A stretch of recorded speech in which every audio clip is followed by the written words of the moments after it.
So I'm going to go into the next panel, and I want to introduce our moderator, who is becoming one of really good friends, someone I've admired my whole life, and my sister can attest that is true, Miss Erica Alexander. I hope everyone has one of these booklets, so everyone's bio is in the booklet. But I will just go through and read Miss Alexander's bio quickly, so I get a chance to say it. Erica Alexander, who is the co-founder and chief creative officer for Color Farm Media, is beloved for the iconic role Maxine Shaw from Living Single, Detective LaToya from Get Out, Perenna from Black Lightning, and Linda Diggs from Wu-Tang, can't wait to see that, and American Saga. Erica Alexander wears many hats, including entrepreneur, creator, producer, and trailblazing activist, and all-around boss. Love that. As co-founder of Color Farm Media, editor-in-chief of The Blackness, and board member of Vote, Run, Lead, Ms. Alexander is on a mission to bring greater equity, inclusion, and diverse representation to both media and electoral politics. Join me in welcoming our moderator for our next panel, which will be focusing on the challenges for media owners of color, Ms. Erica Alexander. Thank you.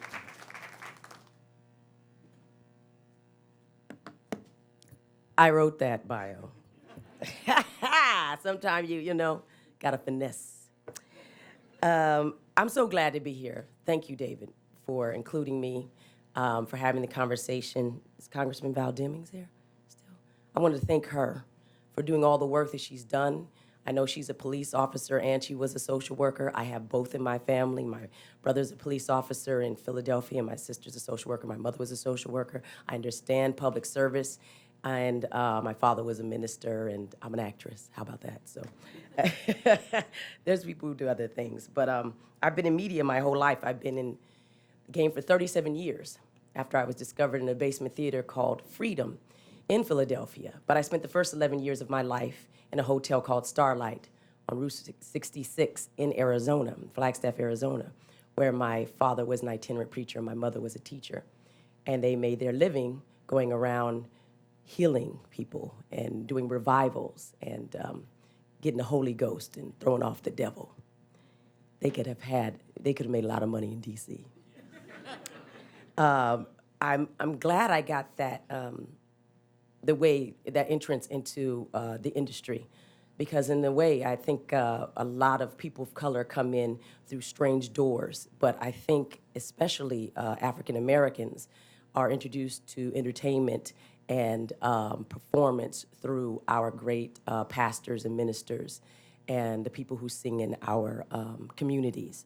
So I just wanted to let you know that I'm lucky to have been in that family. It was a difficult way to go, but it was the right way for me. We're talking about challenges of media owners of color. And I recently became a media owner by creating a company with my partner, Ben Arnon. And we've been out there hustling and seeing the lay of the land. And it is a rough ride. I don't care how you come to it or what you have behind your resume. And I think that that's an issue. So I'm going to be asking our panelists who have created amazing companies and who have been successful in it, not only how did they do it, but more importantly, what's going on now and how can we continue to do it, and for new people who want to get into it, and also the challenges with the big media companies. So we're going to call up Carla Santiago, who's a co-founder of UNCMN. MMN. DuJuan McCoy, CEO Bayou City Broadcasting. Tim Hwang, CEO Fiscal Note and CQ Roll Call. Londell McMillan, attorney and owner of The Source magazine. Is he here? He is? Okay. Well, Londell's going to be coming up. I want to thank the MMCA for creating a space like this. If I could have invented it, I would have. And you're doing it very well. We're gonna start off because we're talking about ownership. We have to, where you talk about ownership, you have to talk about money. And where you talk about money and ownership, you have to talk about data and advertising and branding. And that's all of what you do. Our color just happens to be how we come through that door, which I think it makes us very powerful, but also it can be a liability depending on who's on the other side of that room or how they see us.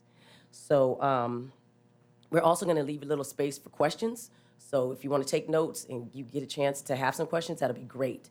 And you can ask them anything. And please look in the book for their bio because they're really heavy people. What I'm gonna ask them now is to each introduce themselves again and then say a little bit about what they're doing now currently.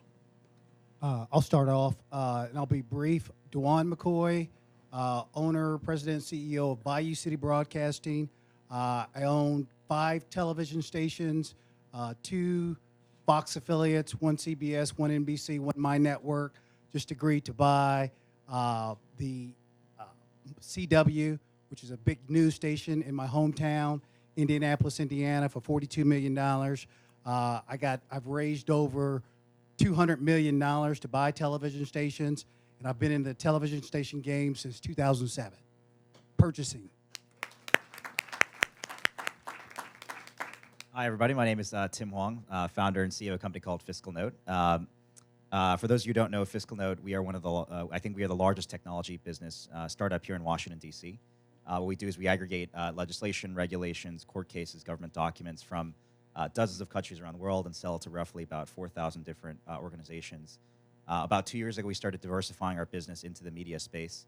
Picked up a couple of different properties out in Belgium. Actually, our most recent property was a property called Congressional Quarterly on Roll Call, which we carved out of the Economist Group for about $180 million last August. For those who don't know, CQ Roll Call are pretty historic Washington publications and media properties, which for almost 140 years have been combined 140 years have been telling the stories of Capitol Hill, the White House, and a lot of the regulatory agencies. We have very similarly raised about $230 million. Our backers include folks like Mark Cuban, Jerry Yang, Steve Case, Apollo, The Economist, and S&P, who've been very, very helpful in terms of us continuing to build our business over the last couple of years.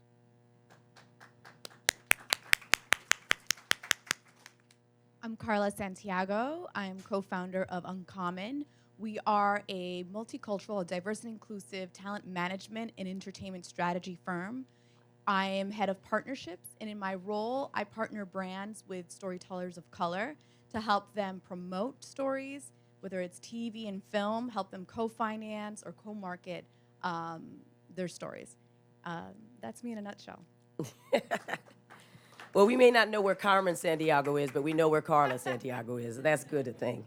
I'm going to ask DuJuan to start off ownership, property. So we all know Tyler Perry comes up when we think ownership.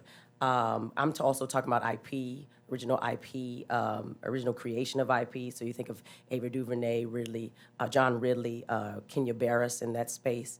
But you are literally doing in both spaces. And what's phenomenal is that I wouldn't have known you existed and were doing so well and being so successful. So please give us what has worked for you. So in a snapshot, and I'll try to be brief in all my statements. I tend to be long-winded, but so I'll be brief. So I've been in the TV game since 1989, and I started by learning how to run TV stations, okay? In 2007, I worked for Rupert Murdoch in Houston. Got tired of making everybody else the money. Okay, got tired of it. Went to Houston. The station was billing $90 million. 4 years later, I had the revenue up to $150 million. Okay, and that was on my strategy and my back. I was making other people money. So I left in 2007, and I bought 7 small market television stations in San Angelo, Texas, for $3 million. They were on the market for 10 years, and nobody wanted them. They were fixer-uppers. Okay.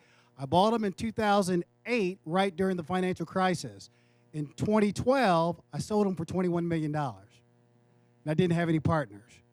That got the attention of huge backers, big money people like Bain Capital, U.S. Bank. Did my little presentation to them. They said, wow, how did you do it? I explained to them how I did it with my systems, my management style.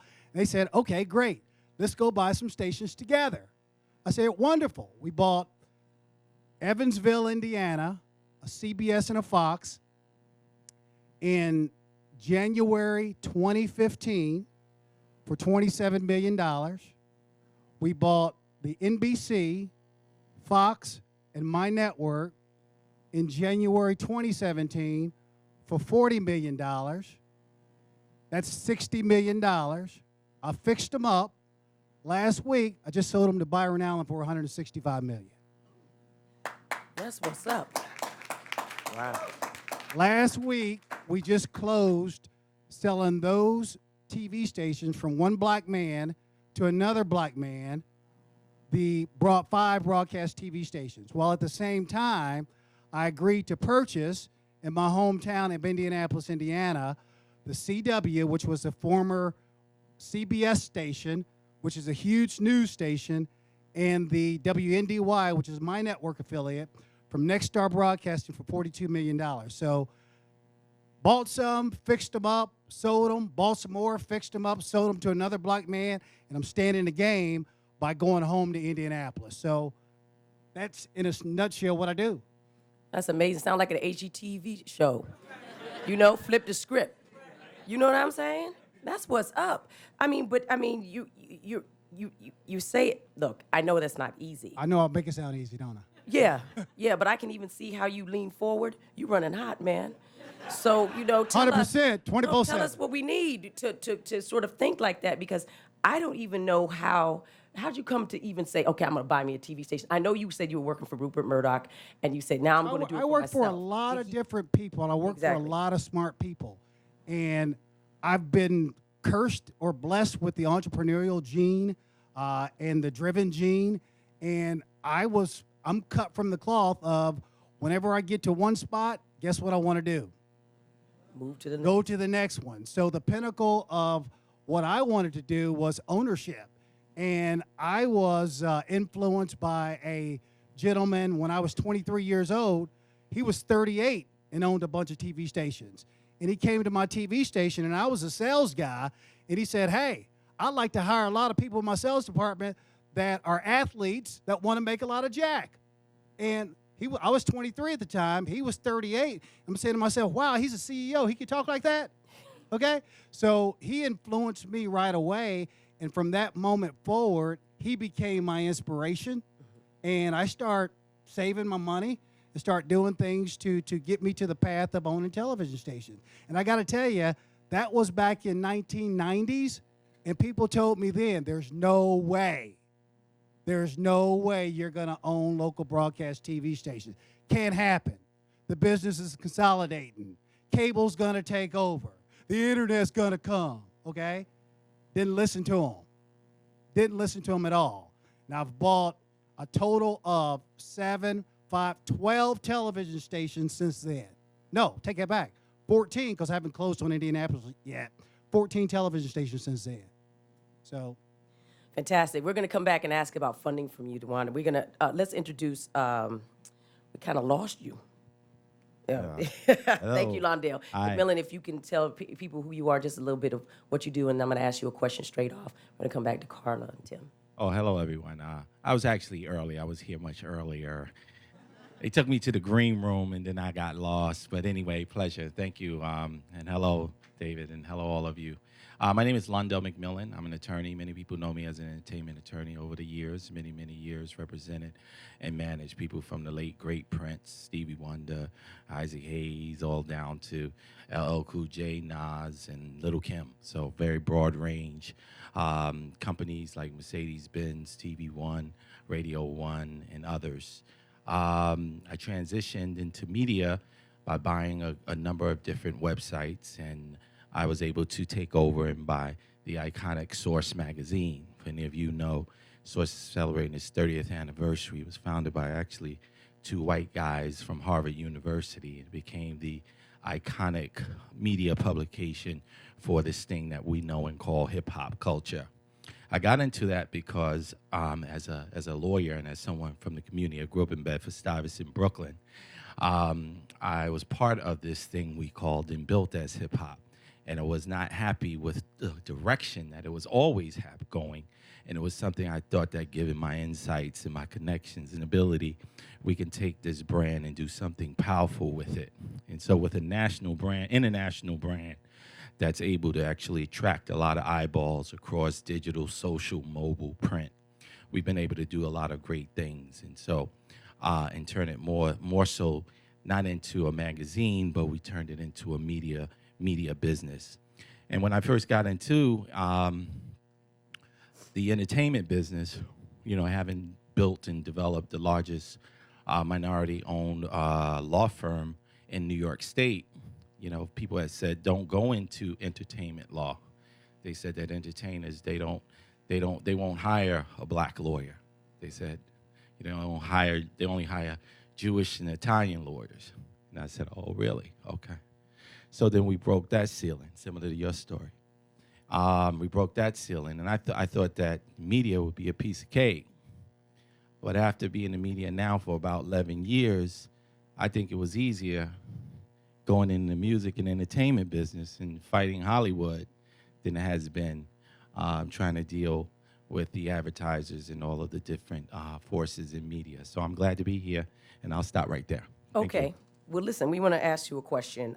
You've done a lot, and since we're talking about ownership right now and property, actual literal property, you have this, you brought the Brooklyn Nets, and you created Atlantic Yards. Yeah. Which is tell us about that, please. Well, you mentioned ownership. Ownership has always been at the core of my DNA. My mother was a beautician, came up from Millersville, Georgia, in town where we built up our own, you know. And Got somebody in the house. So, you know, it was one of those things where she was her own entrepreneur, and we lived in the projects, and she was still buying stuff. So, yeah, I could tell you the mentality of the person who was my influence. And so ownership was key. It became even more so in a very public dispute with Prince, when Prince had the word slave on his face. And many of you who are old enough to remember Prince was running around with slave on his face. And that's when he enlisted my services, and I said to him, how do we get that slave off your face? And so we enlisted an ownership agenda around owning his masters and master recordings. And so any and every opportunity that allows for an opportunity to have equity and a piece of the pie, it was something that was very, very important, particularly when the consumer ultimately is a diverse and multicultural consumer. And the content comes from people of color and all people around the country. So if you have a product that is multicultural, you have a consumer that's multicultural, it raises the question, how come you don't have ownership that's multicultural? And so in order for us to truly have a true, I think, diversity in democracy and freedom of speech and voice, it was all about owning and getting a piece of the pie. And so when the New Jersey Nets were thinking about coming to Brooklyn, they wanted to use public land, just like a lot of the broadcasters want to use public airways and get public benefits and so forth. So when you receive benefits from the public, those who are our public elected officials should have a duty to make sure that whatever policies are being promulgated have a public purpose and allows for true democracy and inclusion. And so I asked, when they came to me for an investment, I said, well, I'd be interested in being an investor only if it revolves around equity in the community, having the opportunity to participate in community benefits, agreements, and it's a fair, equitable deal. So that's how I got involved. They wanted to actually come to my hometown, Brooklyn, and they understood that Brooklyn was a population that had a lot of people of color, and I said, well, you're not going to just what we're not going to do is just utilize me as wallpaper and window dressing. You know, we have to have equity so that we can have inclusion. So I'll stop right there because I'm sure there'll be other points. No, and we're gonna that'll come on. also talk, hopefully get in specifics. Tim, again, I got you, Carla. I'm setting you up. Again, ownership, data. That's another place where that's kind of sketchy about who owns what. The analysis of, we're all afraid that we're being overanalyzed, boxed in, or worse, toxic, biased algorithms telling them who we are and we ain't. You own a data, so tell them, I'm trying to get into this space. Yeah, so one of the things that, one of the reasons why we started our company in the very beginning was that we felt like the media landscape was transforming quite rapidly. And basically every traditional form of advertising revenues is falling off a cliff. Whether it's in print circulations all the way out to even online advertising. The one true form of consistent high margin revenues has always been in data and in sort of information services. And if you look at sort of very, very large media businesses like Thomson Reuters, Bloomberg, even a lot of the sort of, like Dow Jones and the like, a lot of the core backing of those businesses were supported by substantial recurring high margin data businesses that were sustainable over the very, very long term. Now, these revenues are actually substantially more valuable. They're, on the public markets trading at, 12, 15, 20 times revenues for good reason, right? Because they're sticky and they're recurring and the like. At Fiscal Note, we wanted to build essentially the Bloomberg terminal for law, basically aggregating every law, every regulation across the world, and then building essentially a data subscription business for lawyers and government agencies and law firms and the like. And then we wanted to use that as a platform to be able to invest in great journalism in the future.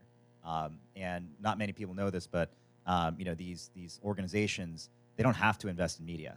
They can just pump the cash out to their shareholders on a pretty consistent basis and issue pretty substantial dividends. But I think in our case, as we grew our business, as we aggressively started scaling our organization, hitting 100, 500, 1,000, 4,000 subscribers and organizations, our subscriptions are somewhere between, call it $20,000, $500,000 a year. We now had sort of the resources and the capability to start investing in great journalism.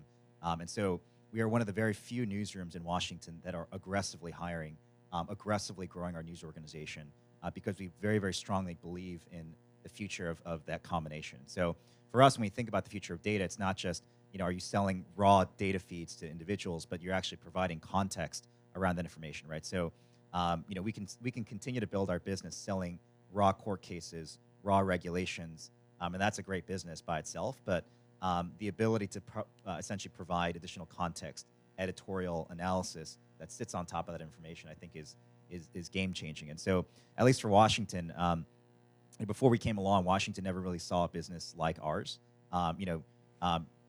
Grounded in core technology and data, making huge investments in artificial intelligence and natural language processing, and then obviously using that to invest in our newsroom. On the news side, actually, what's really interesting is that it's not an either or in terms of data or news, right? So we're actually leveraging a lot of the core data capabilities that we have to essentially build more efficient news organizations.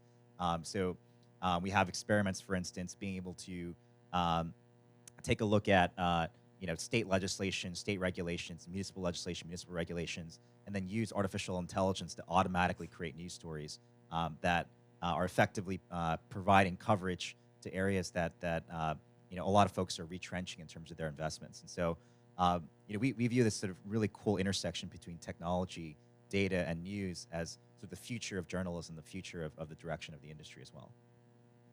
That's amazing. Carla, he's talking about context and data, and to me, you're where the rubber meets the road because you're talking about branding and advertising. By the time it gets to you, it's going through, all these powerful platforms that they've either built or they're controlling in different ways, not just them, the players that we know. I've always been told, everybody, we love you on Living Single, but we're the commercials for the advertising. And that's how that works. So that's your specialty. branding and advertising. And I tell this quick story about the loss of revenue from shows like Living Single because they undersold them. They didn't think that they were valuable, even though the data told them how powerful they were in what markets. And so they sabotaged themselves, which is odd because I know that because a person who sold TV shows and put them in those markets told me that they were surprised how many of the shows with black casts, I don't call them black shows, but black casts were undervalued. That's your space right now. And everyone's fighting for awareness. So once was disposable, now everybody wants those eyes. They want any eyes they can get on a consistent basis. So you tell us what you do to go in there and make the brands aware. Hello. So let me give you some background. So I came into entertainment by mistake. I worked at CAA, which was one of the biggest talent agencies, and working there and I still worked within brands. And so I was an executive agent. And I remember sitting in the rooms and saying, oh, Coca-Cola reached out. We need someone, digital talent of color. Can you give me a list? And the agents would be like, well, we really don't have anybody. And the people exist. They just, people tend to look for people like themselves. So agents will sign talent that looks like them. And so when I saw that happening and I saw that there was a demand from the brand side, I decided to switch over to the brand side and learn a little bit about what brands and how brands think, right? And there I got to work with brands like Toyota, the North Face, et cetera, and all these brands, what do? They hop on culture. But guess who creates the culture? Come on. And we give it away. And we give it away. And we don't own it. One of my mentors told me, stop playing the game, start your own game. Because I was trying to make it within CAA and Edelman and all these companies, and it just couldn't. I was just hitting a ceiling. And he said, just create your own game, and that's how Uncommon came about. And one thing about Uncommon is, if you think about it, 57% of Americans skip ads within 2 seconds, right? A video, you're watching YouTube, a video pops up, what do? You look up. Bye. You're not paying attention. We are in an attention economy. It's not even about getting views, it's about capturing someone's attention. And the way you can truly capture someone's attention is through content. It's through social media, because they're following influencers on Facebook, they're following influencers on Instagram, on Snap, and they're streaming content. They're watching it on TV, on their phone, wherever it is, they're watching content. That's where they're paying attention. And so what I do at Uncommon is I find brands to align themselves with storytellers, with TV shows, with films, with influencers, to give money so that they can help support these stories, but at the same time, they're being integrated into these stories. So if you want to get attention, for instance, I'll give you an example. Insecure, which is on HBO. HBO doesn't do ads, right?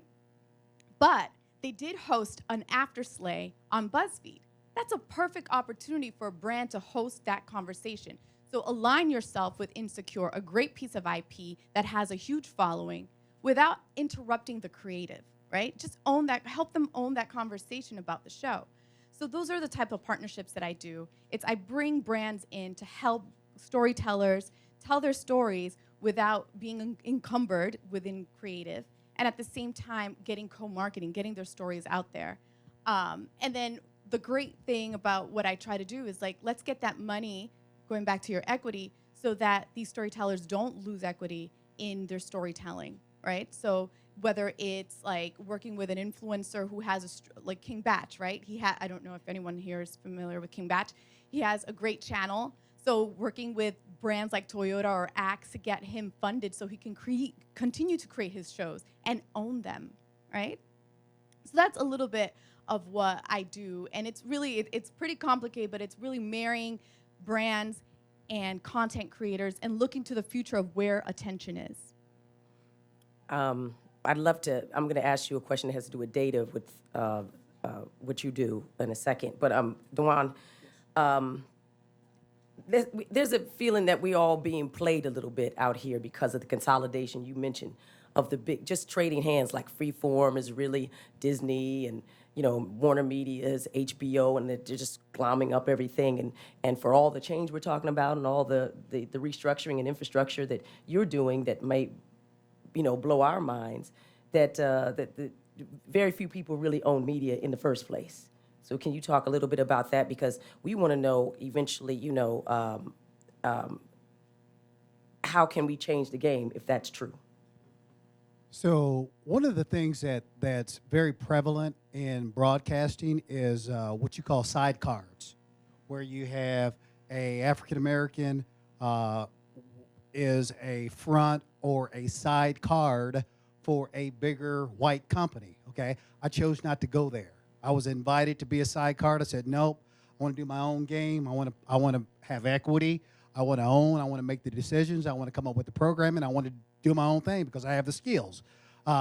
So those are out there. Those don't work, okay? Because you are being played when you become a side card. For me, for expansion and for us to get ahead in the game, if you want to go the cable route, if you want to go nationwide, AT&T, DirecTV, Comcast, they control it. Charter, they control it. If you can't convince them, those three, to get distribution, we cannot play on a national space for anything multicultural, particularly as it relates to news or entertainment, okay? I've been working on a project with my buddy Jim Winston, who's the president of NABOB, for about 18 months. Raise your head, Jim. Raise your hand, Jim. Thank you. We've been talking to MVPDs, multi-video program distributors, about launching the Multicultural News Network. I let it out the bag. We're trying to launch the Multicultural News Network. I got great experience in launching the news, okay? They don't want to launch you, okay? They don't want to give us a platform. Why? Because you have horizontal antitrust or competition because they own news organizations, okay? They see where America is going 20 years from now, okay? There's going to be more brown people in America than there are going to be white people in America, okay? With that being said, they have a business model, okay? They're trying to keep their business model alive, okay? They don't have diverse people to have a mindset to create a multicultural news network from a heart standpoint and a passionate standpoint like I do. So if you can't convince those three MVPDs to give you national coverage, and when I say give you national coverage, they'll make me an offer. They've made me an offer, but it's got poison pills in it. Okay. How many people in this room are from Comcast? How many people in this room are from AT&T DirecTV? How many people in this room are from Dish? How many people in this room are from Charter? Those are the people that need to be in the rooms when we're talking about distribution and affecting multicultural from a media standpoint. They control the pipelines. Broadcasters don't control the pipelines, okay? We're only allowed to own 39.6% of the country because if I want to launch the Multicultural News Network over the air, I couldn't do it. I couldn't be nationwide. Why? Because I'm only allowed 39.6%, and last time I checked, the government isn't issuing any more broadcast licenses. So I can't go create another license in a market like New York to broadcast my Multicultural News Network. So my only distribution outlet is MVPDs, Charter, AT&T, DirecTV, Comcast, okay? I've been pitching them. I've talked to every last one of them, okay? And what really gets me excited is when I go to last night's great event and I see the marquee headline, sponsor Comcast. Comcast denied me distribution, okay? You want to promote multiculturalism. I'm the only African American in America that knows how to launch a news, and I've already raised $500 million to launch my Multicultural News Network, and I can't get a sniff. You follow me? So for us to make a difference going forward, we need Congress people. We need to put the pressure not on broadcasters, but on those distribution platforms, those MVPDs, AT&T, Charter, DirecTV, Comcast, to distribute our product and not set us up to fail. That's fantastic. Thank you.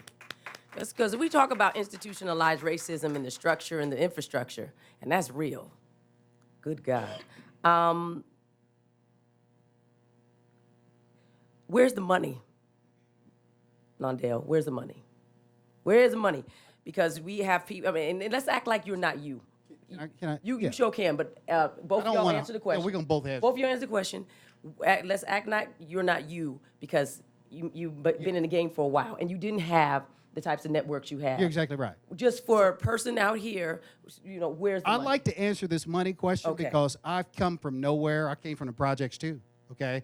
And I came from not having any money other than my savings to start my TV station. So depends on how much money you need. Okay. Okay, so it depends on how much money you need. For my first deal, I got a SBA-backed loan in San Angelo, Texas. I needed $3 million to buy my first TV stations, and the First Financial Bank, a small regional bank in West Texas, saw what I was doing with the television station and said, you know what? I'll loan you money, but I'm going to get it insured by the government. So the government doesn't loan money, they just insure the money. You have to use your credit and your credit worthiness to go out and get a loan. So SBA, you can go up to $5 million on a loan. Now, if you want big money, okay, big money is like a Bain Capital. They only write checks for $20 million, okay? So there's different pots of money, and there's different requirements for different types of money. And the number one prerequisite for getting money from Bain Capital is, one, having good credit, two, having a track record of success, proven success, in owning, operating, running, and managing whatever property or whatever project you want. I would contextualize it a little bit differently without disagreeing with what he said, which I do, but that's just part of it. I would say contextually, there's different buckets of money. I think you first start with where do you get the money. You start with yourself, friends, and family, right?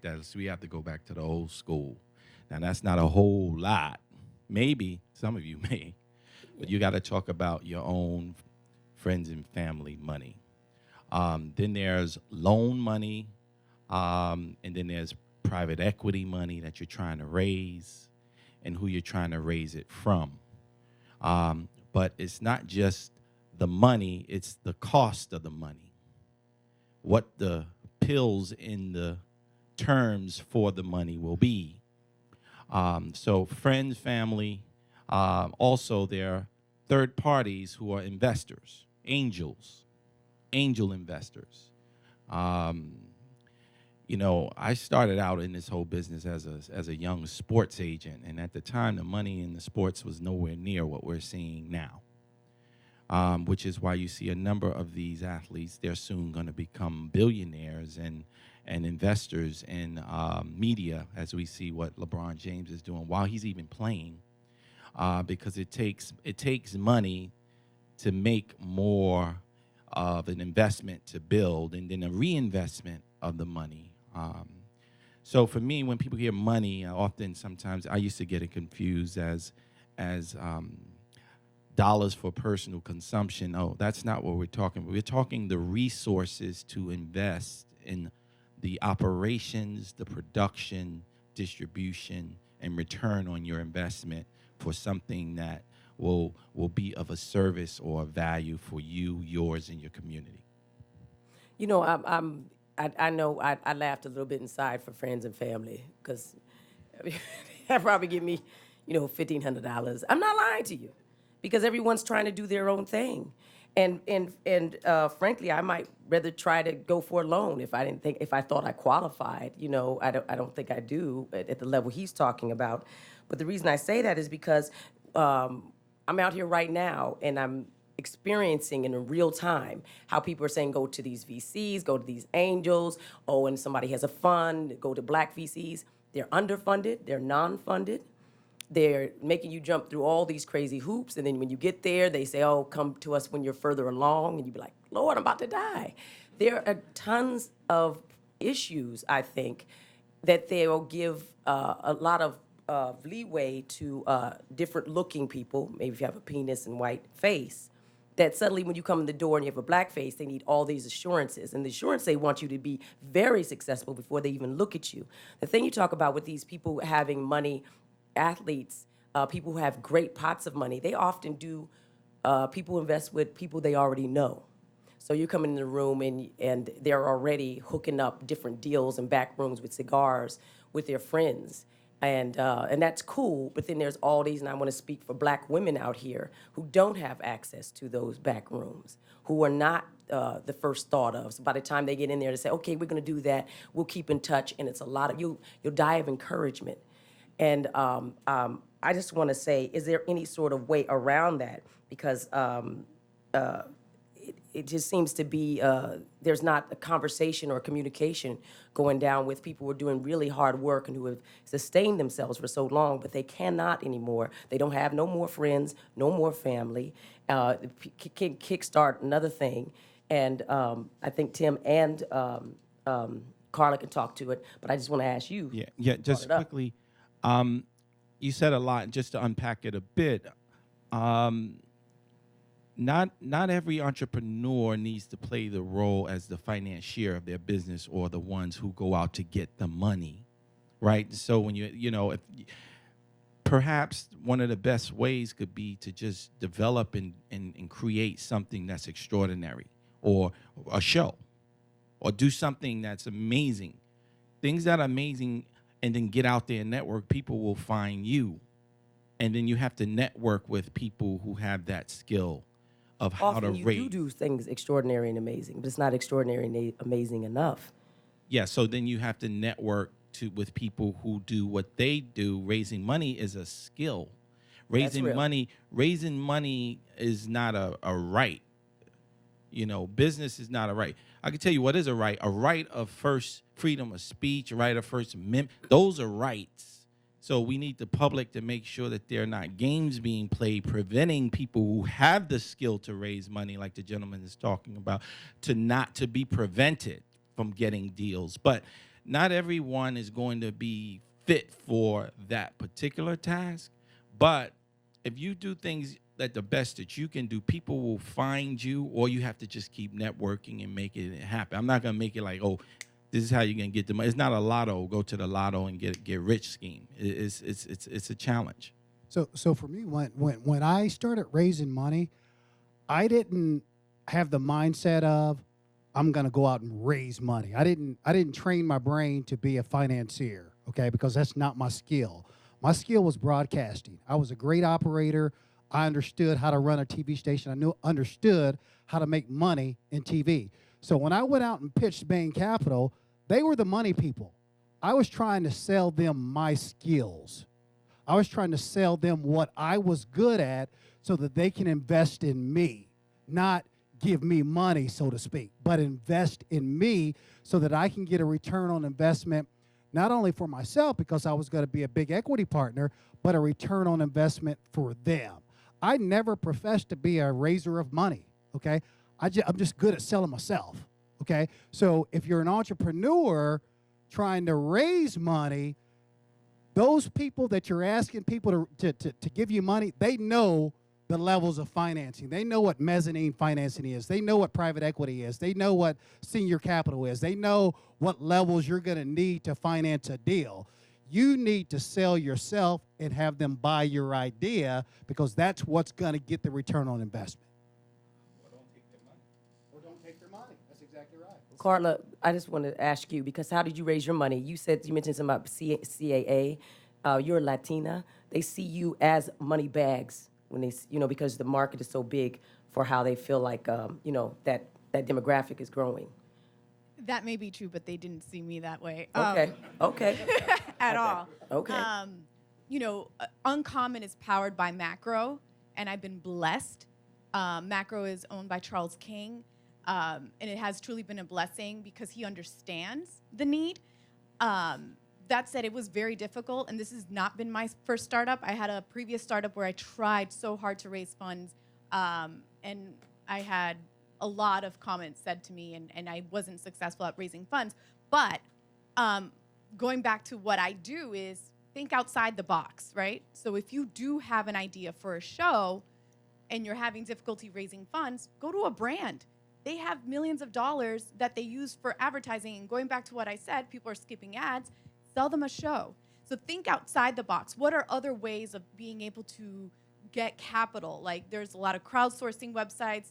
There's various ways that you can get capital outside of traditional funding. And I think in my case, I had to do that. I mean, prior to macro, think outside the box to help stories be told. Tim, Yeah, please. just really Yeah. quickly. So I think the for me at least, and with our company, we've had a little bit more of a traditional, what I'll call traditional Silicon Valley pathway to raising capital. And so Is that because of your background, or is that just how you? no, I mean I think we started raising capital in 2013 when we founded the business, 2012, and back then the venture capital landscape was very different from where it is today. I mean, when I was raising capital, there were maybe 15 venture capital funds that you went to, and they were all, Sequoia, NEA, and Andreessen. These are the names that have backed companies like Google and Apple and Facebook and the like. And so the one thing that I sort of had an appreciation for when we were founding our company was that venture capital is not for everyone. It's for a very, very specific type of business, which is high growth, high risk, highly volatile. It's either you hit 100 or you hit a 0. There are many, many, many different types of capital. Friends and family, angels, SBA-backed loans, government grants, bank loans, whatever the case is. But ultimately, from a business perspective, you have to match your business to the type of capital that you want. So if you want a high growth, very volatile business, you should go to Silicon Valley, and I guarantee you there's capital you can get just in just matter of pitching your idea, just the way that the markets are currently structured. Now, they will force you to run your business in a certain way. They will force you to try and triple your revenues, quadruple revenues, no matter what, even if it's running it straight into the ground, because that's the way the funds are structured. So you have to realize that if you take certain types of capital, investors are going to look for certain types of returns. So you go to VC, they're going to want 10x, 20x, 100x returns in 3 or 4 years. If you take an SBA-backed loan or whatever the case is, then the return profiles are much, much lower. If you go to private equity, you'll probably give up substantially more of the business, but the return profile is going to be a little bit lower. So it's just depending on what exactly you're trying to accomplish, how fast the market is growing, and what you are trying to do, you can sort of match those capital requirements. And I think, to your earlier point, raising money is a skill. It's sort of looking at the broader capital landscape and saying, where are the pockets and the bundles of money that I need to go after? Who are the key power players, and who do I need to sort of network with or get the introduction to? And then from there, it's really just a matter of selling yourself and making sure that, and many times it's not even that the investors don't like your idea or they don't like you. It's that they have their own mandates about what they're allowed to invest in.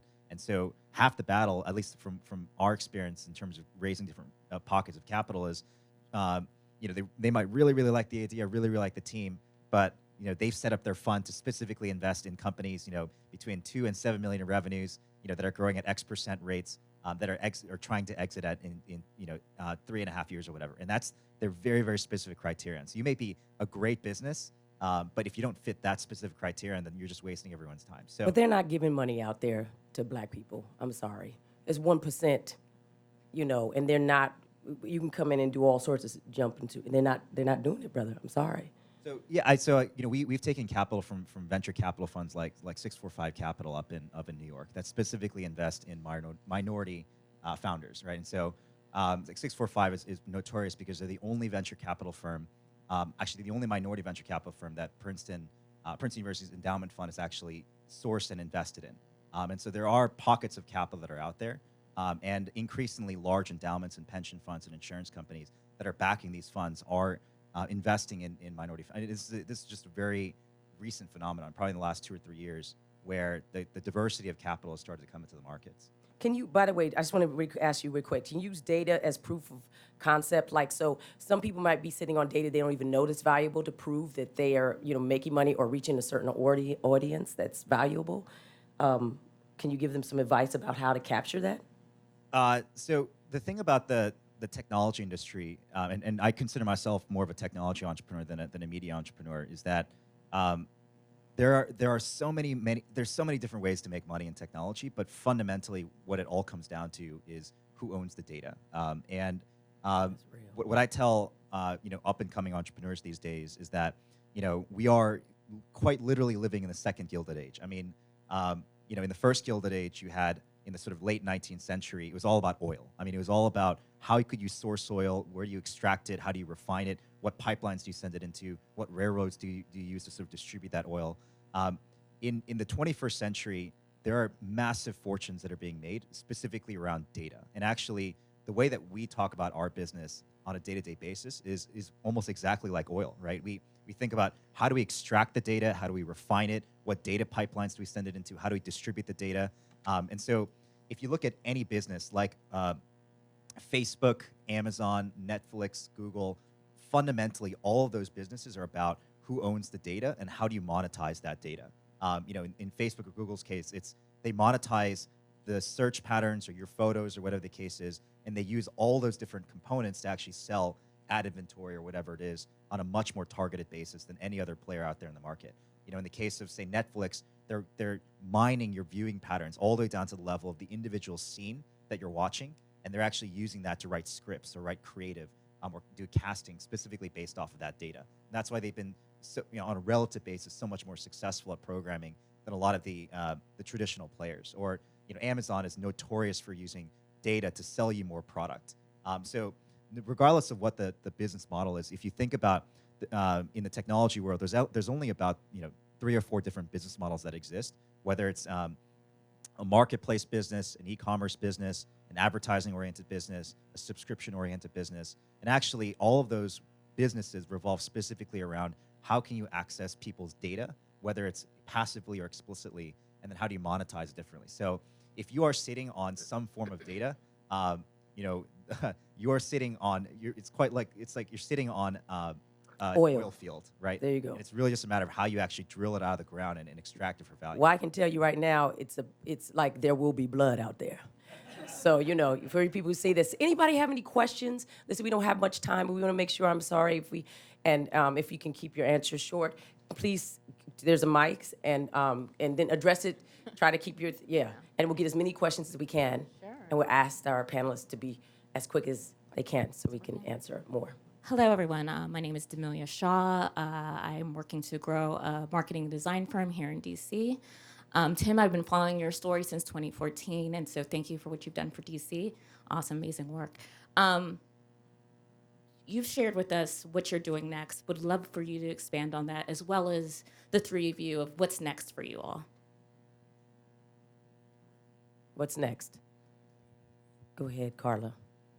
Well, we're actually developing a platform at the moment that, so if you're a content creator, whether you're a producer, an influencer, you upload your profile, you put all your stories, like whether it's a TV show or film, and on the other side of the platform, so it's like a marketplace, you have brands who are able to go and search.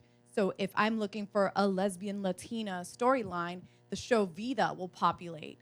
And then you can have a conversation about what you can do together.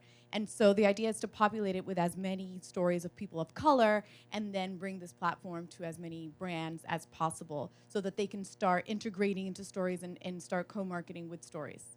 Londell, what's next? Or no, DuJuan. So after closing on my stations in Indianapolis, which should be into September, October, I want to get the Multicultural News Network launched on a nationwide platform, so we will have a voice from our perspective by our people. That's one. What's up? Londell? For me, it's the same. Just continuing to be an entrepreneur and a change agent, and connecting public-private partnerships that are genuine to really help people with great innovation and ideas make their dreams happen. Tim? We're just continuing to invest in our products. We're expanding to different countries around the world. I've set a goal for our product team to essentially take every law and every regulation on every country on the planet and digitize it on one singular technology platform. And so we're making progress. We're about a third of the way there, but my hope is that in the next 2 or 3 years or so, we can make that fully possible. Good afternoon. Good morning. Great discussion. I'm Arnold King. I own a business, consulting business. Now, my question to DuJuan, and I'm on a TV station, what to look for when get a TV station? And also, Carla, I do business plan and trends analysis and social and target marketing, one of them. And what to look for when doing a marketing plan when it comes to advertising. Thank you. So that's a pretty big question, but there's really not one single thing you need to look at when you own a TV station. Just keep in mind when you buy a product, that is when you win, okay? Not when you sell it, okay? So if you don't buy your property right, if you don't have the skills to look at all the variables of a TV station, you can buy wrong and you can fail. Data first. So I'm very data oriented. When you're creating a marketing plan or a marketing analysis, always look at the numbers because they'll be sobering for whatever idea you have. Martin, your question? Yes, and I just wanted to, it's more of a comment because you raised an excellent question for the women in the room that have had struggles getting early venture or early investments. Real quick, there is a website called WeFunder.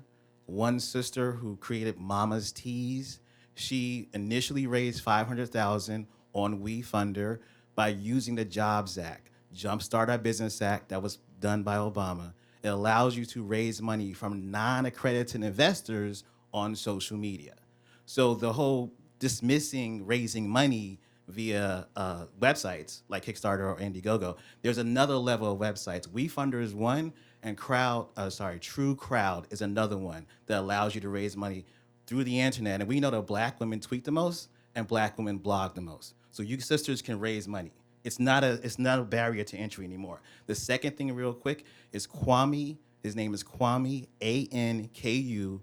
He's the founder of the Black Star Fund. If you follow him on LinkedIn, once a year, the Black and brown angel investors meet in New York and they blog about it, they tweet about it, and we don't show up to support them. So we need to support these brothers and sisters who are out there like Precursor Ventures, Backstage Capital.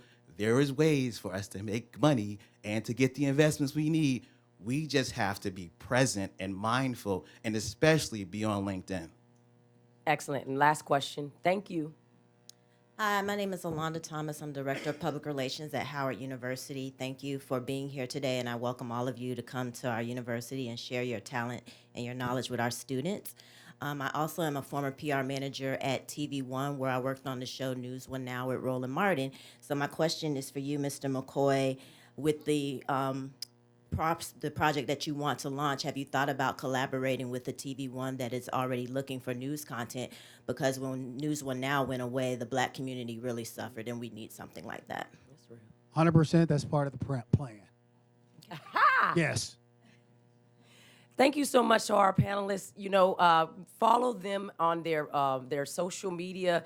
Look at their companies. See, look at the videos on YouTube. I'm sure they've given multiple interviews where they'll have more nuggets in it. And if you get a chance to say hello, that type of a thing. But I think when we get to know them and we follow their stories, we'll know more about what we can do and how we can leverage their adventures into our own journey. Thank you so much for allowing me to be here, and it was a pleasure to meet you all.